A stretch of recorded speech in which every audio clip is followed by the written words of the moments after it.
अस्सलाम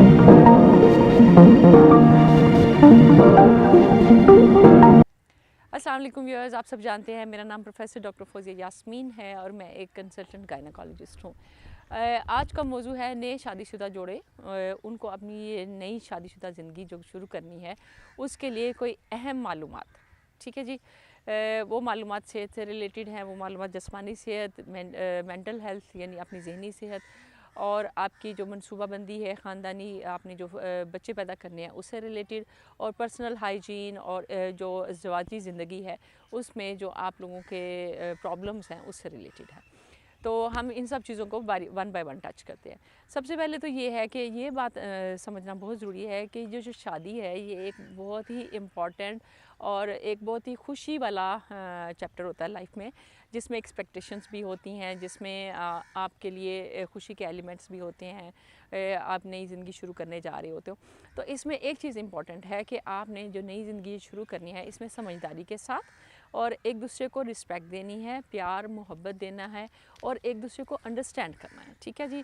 comfort zone में एक दूसरे को कंफर्ट जोन भी देना है और आपने एक दूसरे को कंट्रोलिंग नहीं करना। अब देखा गया है आजकल के माशरे में हस्बैंड को ये फीड किया जाता है कि आपने वाइफ़ को कंट्रोल करना है और वाइफ़ को ये फीड किया जाता है कि तुमने वहाँ पे जाके ससुराल में जाके हस्बैंड को कंट्रोल करना है और सास को कंट्रोल करना है। ठीक है।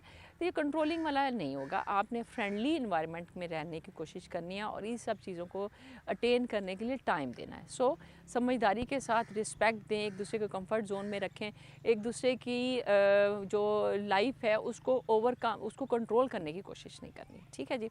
सेकंड चीज़ ये है कि जो आप लोग अपने ज़वाजी ताल्लुकात यानी कि जो इंटीमेट रिलेशनशिप है वो शुरू करने जा रहे हैं, तो उसमें कुछ चीज़ें हैं जो इम्पॉर्टेंट है। उसमें भी आपने एक दूसरे को अंडरस्टैंड करना है, एक दूसरे के आपने एक्सपेक्टेशंस को समझने की कोशिश करनी है। उनको जो इस सारे प्रोसेस में जो सेक्स लाइफ में जो चीज़ें अच्छी लगती हैं उसको इम्पोर्टेंस देनी है, कम्युनिकेट करना है आपस में एक दूसरे के साथ। ठीक है। अब जो फीमेल है उसमें जो चीज़ें हम नॉर्मल लाइट सा डिस्कम्फर्ट होना, पेन होना और शुरू में थोड़ी सी जलन वगैरह महसूस होना, ये नॉर्मल है। ठीक है।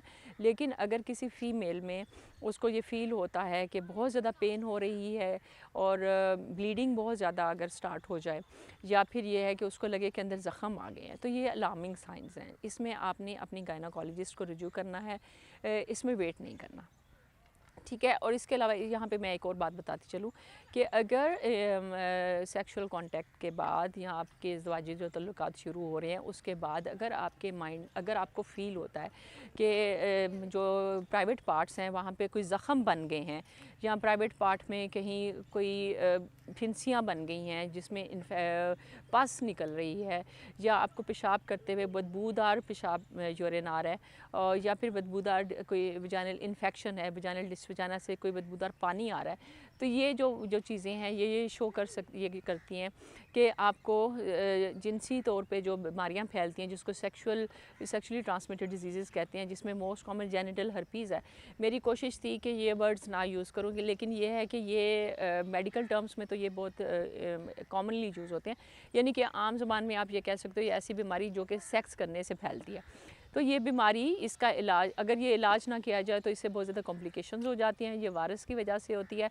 और अभी इसमें जो इम्पॉर्टेंट चीज़ है, आपने इन सब कंडीशंस में फ़ौरन डॉक्टर से रिव्यू करना है।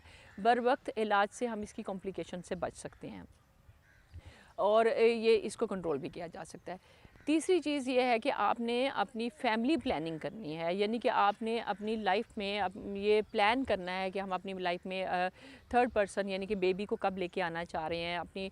इसको हम ख़ानदानी मनसूबाबंदी भी कह सकते हैं। ठीक है।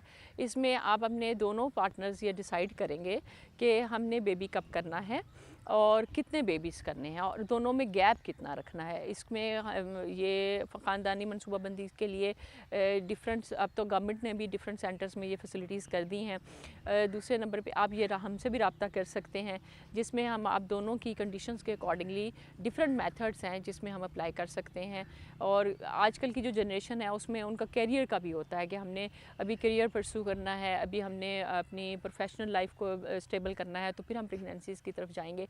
तो ये सारी चीज़ें आप अपनी गायनाकोलॉजी से डिस्कस करें, उसमें आपकी एज और आपकी मेडिकल हिस्ट्री और आपकी डिफरेंट फैक्टर्स को देखते हुए वो प्लान करेंगे, आपकी प्लानिंग में हेल्प करेंगे कि आप कैसे कैसे प्लान कर सकते हैं। नेक्स्ट जो इम्पॉर्टेंट चीज़ है वो ये है कि आपकी फ़िज़िकल हेल्थ के साथ साथ मेंटल हेल्थ, आपने एक दूसरे को कंफर्ट जोन देना है, आप एक दूसरे की बातों को सुने। ये जो शादी है, ये जो फेज़ होती है, इसमें नो डाउट एक सेक्स वाला एलिमेंट तो है ही है, लेकिन इसमें आप एक दूसरे की बहुत सी लाइफ में, मतलब पूरी लाइफ में आप एक दूसरे के पार्टनर होते हो। फिज़िकल नीड्स हैं, इमोशनल नीड्स हैं, आपकी बॉडी नीड्स हैं, आप इकोनॉमिकल, मतलब आपके पैसे की वजह से भी आप एक दूसरे पे डिपेंडेंट होते हैं। घर की मतलब सारी रिस्पॉन्सिबिलिटीज़ आपकी डिवाइड होती हैं। तो आपने एक दूसरे को अंडरस्टैंड करना है और उनको एक दूसरे को कंफर्ट जोन में रखना है। एक दूसरे की जो फोबियाज़ हैं या जो आपके डर हैं, वो उसको भी एड्रेस करना है। आपकी जो लाइफ को लेके आपकी एक्सपेक्टेशंस हैं, उसको भी आप दोनों एक दूसरे को डिस्कस करके चलेंगे। अभी जिस्मानी सेहत की बात की जाए तो प्राइवेट पार्ट्स की जो हाइजीन है या उसकी सफाई है वो बहुत इंपॉर्टेंट है दोनों के लिए, मेल और फीमेल दोनों के लिए। इसमें अगर आपको कोई ज़ख़म वगैरह लगते हैं तो फ़ौरन आप अपने गायनाकोलॉजिस्ट से या यूरोलॉजिस्ट से डिस्कस करेंगे। इसके अलावा ये है कि जो फ़ीमेल्स हैं उनको जो ख़ास माहवारी के दिन होते हैं उसमें अपनी हाइजीन का ध्यान रखना बहुत ज़रूरी है। उनको कॉटन अंडरवियर्स पहने और ऐसे प्रोडक्ट्स यूज़ करें कि जिससे उनकी जिल्द के ऊपर कोई खराशें ना आए। ज़ाहिर है उनको सैनिटरी पैड्स और ऐसी चीज़ें यूज़ करनी पड़ती हैं, तो ये केयरफुली करें।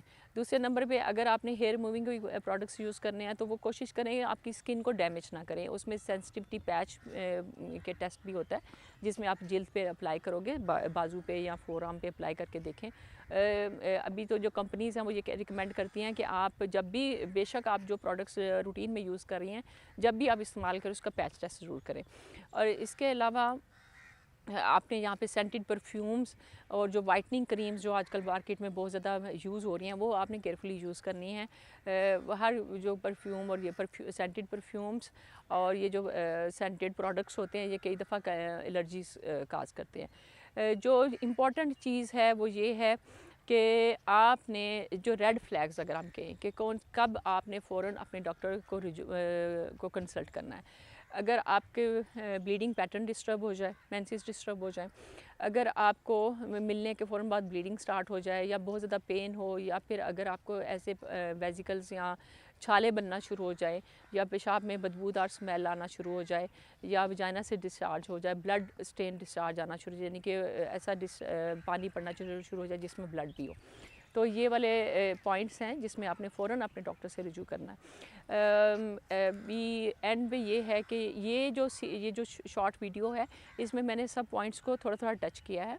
इंशाल्लाह इस पे ये सीरीज़ बनाएंगे हम जिसमें हर पॉइंट्स को डिटेल में डिस्कस करेंगे। और इसमें अगर आपने कुछ क्वेश्चन पूछने हैं तो आप इसमें कमेंट्स में क्वेश्चन भी कर सकते हैं, हम रिप्लाई करेंगे। Stay connected with us, enjoy करें, खुश रहें, शाद रहें, आबाद रहें। Thank you. अगर आपको मेरी ये वीडियो पसंद आई है तो हमारे चैनल को लाइक करें, सब्सक्राइब करें और बेल आइकन पर क्लिक करें ताकि इससे रिलेटेड नई आने वाली वीडियोज़ आपको बर वक्त दिखाई दे सकें। Thank you.